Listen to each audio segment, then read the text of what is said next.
This is CBN NewsWatch. Thanks for joining us for CBN NewsWatch. I'm Charlene Aaron. Across the country, there is an explosive outcry from people of faith and both parties against a Trump administration policy that allows parents and children to be separated at the border. The administration says Congress needs to fix it, and as Heather Sells reports, lawmakers are debating two bills that could at least provide partial solution. With opposition to the so-called zero-tolerance policy growing, the Homeland Security Secretary says Congress needs to act. Congress and the courts created this problem, and Congress alone can fix it. Heartbreaking video and pictures show children in U.S. border shelters. An audio recording from the investigative group ProPublica records children it says were just separated from their parents. The Homeland Security Secretary defended the administration in a tense White House press conference, noting that the U.S. has struggled with a huge spike in immigration at the Mexico border in the last 3 months. She also says most of the 12,000 children in these facilities were sent to the U.S. alone or with strangers. Children in DHS and HHS custody are being well taken care of. The Department of Health and Human Services Office of Refugee Resettlement provides meals, medical care, and educational services to these children. Evangelicals have been speaking out against the policy, but when asked about their discussions with the president, Press Secretary Sanders pivoted to Congress. I think any evangelical or in any church for that matter that feels strongly they should open up their doors and help facilitate some of these individuals. I think that's their calling, that's the mission of the church, and they should certainly fulfill that. If they want to fix the immigration system, then they should call their members of Congress. The president will meet with House Republicans today to talk about two immigration bills that could make a difference. He said he hates the policy, but also insists the U.S. must control its border. The United States will not be a migrant camp, and it will not be a refugee holding facility. Won't be. Evangelicals, from Franklin Graham to the Southern Baptists, have denounced the family separation policy, but see little hope of influencing the debate. Most in Washington believe the two immigration bills have little chance of passing. If we get through the end of this week, they actually do have the vote on those two bills, and neither one of them gets through, then I think any chance for a vote on immigration legislation before the midterm elections is probably dead. Most believe Congress will not act until after the midterm elections. But if public outrage means anything, Congress and the administration will find a way to avoid separating kids and parents. Heather Sells, CBN News. Here's a look at some of the other major stories we're following in the CBN newsroom today. Trade tensions between the U.S. and China continue to escalate, with new threats coming from both sides. President Donald Trump threatening a new 10% tariff on $200 billion of more Chinese imports. China calling the action blackmail, saying if the U.S. stamps more tariffs on, it can expect strong countermeasures of the same amount and quality. The Pentagon has suspended a major military drill planned for August with South Korea. The announcement was widely anticipated following President Trump's meeting with North Korea's Kim Jong-un last week. South Korea saying the decision was necessary to support ongoing talks both countries have with North Korea. Trump saying they'll be dumping the drills unless and until we see the future negotiation is not going along like it should. The U.S. Food and Drug Administration is expected to soon decide whether to approve a prescription drug made from the marijuana plant. The medicine would treat rare epilepsy conditions where there are little to no approved treatment options. The British company behind the drug says it does not contain the properties that make people high like medical marijuana does. And for more on these and other top stories, visit cbnnews.com. 120 women and girls who suffered sexual abuse at the hands of former sports doctor Larry Nassar are now calling on Michigan State University to fire its interim president. John Engler, a former Republican governor, took over after the school's previous president resigned amid fallout from the scandal. Last week, reports surfaced that he sent emails to another university official critical of lawyers for Nassar's victims. He also suggested that the first woman to go public with her accusations was likely getting a, quote, kickback from her attorney. In a letter, Victims say Engler has reinforced a culture of abuse at MSU and add none of the mindsets that allowed Nassar to abuse children for decades have changed. Well, a heat wave is making its way across the country, raising concerns about air quality in the Northeast and resulting in severe weather in the Midwest. Caitlin Burke has the story. If you've been outside over the last few days, you know it's been hot. The first heat wave of 2018 spanning much of the country, breaking records and raising alarms. In this kind of heat, auto and power plant emissions combined with ozone can cause breathing issues for children, the elderly, and people with pre-existing health issues. Air quality alerts have already been issued in New York, Pennsylvania, and southern New England. Monday temperatures reached new highs, and in some part of the Northeast, schools actually closed for the day. Storms in part of the region is bringing relief with much cooler temperatures today, but the Carolinas and Virginia will still be blistering. But in the Midwest, rain is the problem. A state of emergency has been declared in Wisconsin after a dam failed. Here you can see the water pouring through that broken dam. Downriver, the water spilled over this bridge, causing part of it to collapse. That bridge was just repaired weeks ago. They just put this new patch of road just last week because it washed out 2 years ago from a bad storm, and yeah, they just got it all repaired, and now we're back to square one again. In Michigan, flooding caused more than 60 sinkholes, and in Wyoming, hail blanketed highways. Unfortunately, there is no end in sight for that rain out in the Midwest. Flood watches remain in effect, and it's expected to continue through Thursday. On the plus side, it appears where there's rain, there's less heat. Not the case here in Virginia Beach, where temperatures are expected to hit 100 degrees today. Caitlin Burke, CBN News. Polypharmacy, which is taking lots of different medicines at the same time, rose sharply in the U.S. in the last decade. Meanwhile, the number of people committing suicide also dramatically increased. Lori Johnson tells us about new research that suggests a link. Over 200 prescription medications list depressive symptoms or suicidal thinking as possible side effects. A new study in the Journal of the American Medical Association shows that nearly 4 out of 10 Americans who take at least one of these drugs experience more depression than people who don't take them. Depression risk increases with every additional drug taken. Psychiatrist Peter Breggin, author of Medication Madness, says the study points to the dark side of so-called wonder drugs. Some drugs will do it more than others. Chantix, for example, which is used for allowing you to stop smoking, has a very high rate of violent feelings, suicidal feelings. Lariam, it's an antibiotic that's been associated with violence. Accutane, which is a drug that is used for acne, it's so much associated with suicidal behavior. Breggin says too many doctors don't talk about possible side effects of the drugs they prescribe, and too many patients don't read the warning labels. Any drug that is affecting your mind, your mood, your feelings has the potential to cause a disaster. Most of the school shooters have been on psychiatric drugs, and a great number of them were on psychiatric drugs at the time or shortly before they committed violence. And violence and suicide go together. Are you going to turn your rage out? Or are you going to turn your rage inward? Patients are urged to talk to their doctor about the risks versus the benefits of all the medications they're taking, keeping in mind that stopping, starting, or changing the dose should only be done under a doctor's supervision. Lori Johnson, CBN News. Could the U.S. soon have a branch of the military dedicated to defending and potentially fighting in outer space?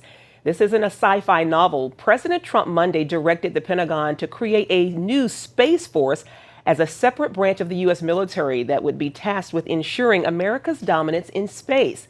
The order seemed to catch the Defense Department by surprise, since a new branch of the military would need congressional approval, but they're already laying the groundwork. The DoD is working on a congressionally mandated study of the possibility of a Space Force, with a final report due in December. For decades, other U.S. presidents have also recognized the importance of America having a presence in space. I wonder what Space Force uniforms will look like. Coming up, it's a church that sits on two borders of two warring communities, and its members include fighters from both sides of the battle.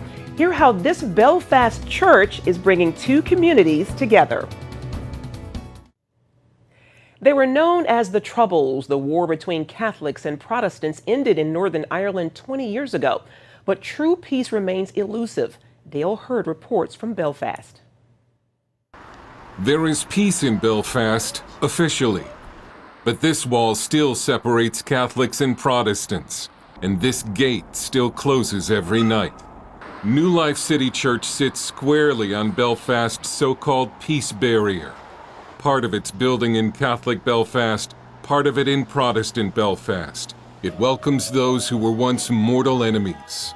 Among those that come to our church regularly, Sunday after Sunday, are those who are from terrorist backgrounds that one time would have wanted to have killed each other. There was a time whenever I would have killed some of them. Jack McKee was a soldier during the war and today pastors New Life City Church along with his son Johnny. And I think that many Americans looking on would believe that we reached peace in this country. We never really got there. There is a semblance of peace, but peace does not really exist.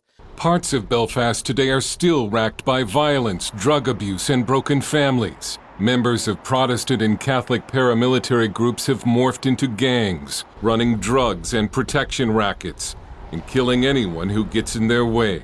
This church in an old warehouse sits like a fortress in the middle of it all. It's one thing to preach peace and reconciliation.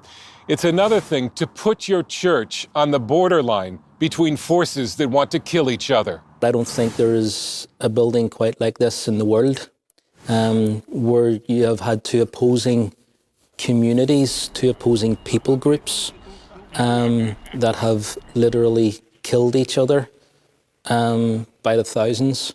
Most joined the fighting as teenagers and spent the prime of their lives in prison.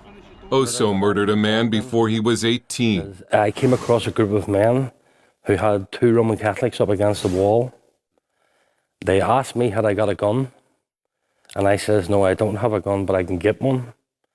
As they said that, one of the Catholic guys ran away. So I took the other guy, and I took him away. I set myself up as judge, jury, and executioner, and I took that young man's life. Today, Pastor Jack and former paramilitary members of his church carry the cross down the middle of the Shankill Road in what was once a war zone in Belfast, lifting the cross as the only hope for this divided community. I carry the cross today because I come from a republic in West Belfast, and today is my personal token of reconciliation to the Unionist Loyalist community, and to literally raise that cross above that gun. And for to carry the cross down the Shankill Road, where I used to be a paramilitary commander, a UVF commander, now to be a Christian. You've got Republicans who have been born again. You've got Protestants who've been born again. So the significance of the cross is that the cross is for everybody in Ulster or Ireland. That here was a man that died on the cross for the sins of everyone. And it was a great opportunity to walk around through both communities and to lift his name above every other name. As far as I'm concerned, a terrorist is a terrorist. And for the Holy Spirit to break into that is something that is supernatural. And yet we've seen that happen so many times, even here in Belfast. Jack McKee has been threatened with death more than once for taking a leading role in trying to stop the violence in Belfast. I know that I am the most hated pastor in this community, possibly in Northern Ireland. I don't know any other pastor in this country who's been sentenced to death or had more death attempts on them than I have. And I'm not overstating that. He's written a book called What Does It Take? And it's simply asking the question, what does it take in order to move communities away from division?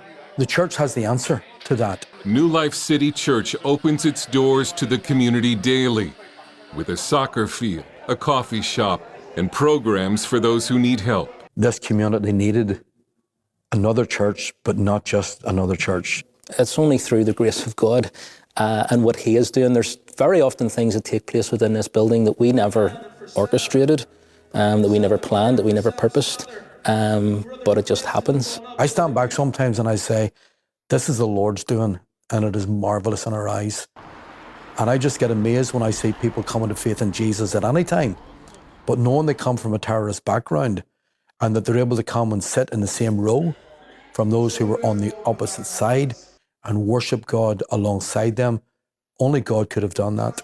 Dale Hurd, CBN News, Belfast. Powerful story there. Still ahead, the largest bankrupt city in U.S. history is making a comeback.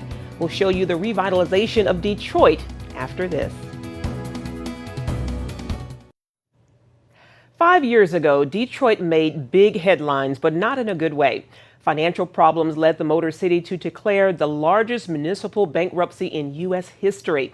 Thankfully for residents, it doesn't end there. As Mark Martin shows us, the city is experiencing a comeback. This large housing construction site might be considered an eyesore in other American cities, but in Detroit, it's a symbol of rebirth. Brush Park near downtown Detroit is one of the areas coming to life again. For example, the chair of this area's development corporation says 10 years ago, the area was full of dilapidated buildings. Now, a rehabbed Victorian mansion here can be sold for as much as $3.5 million. We have a new mayor. We have a lot of investors. We had a lot of vacant land that wasn't overly priced.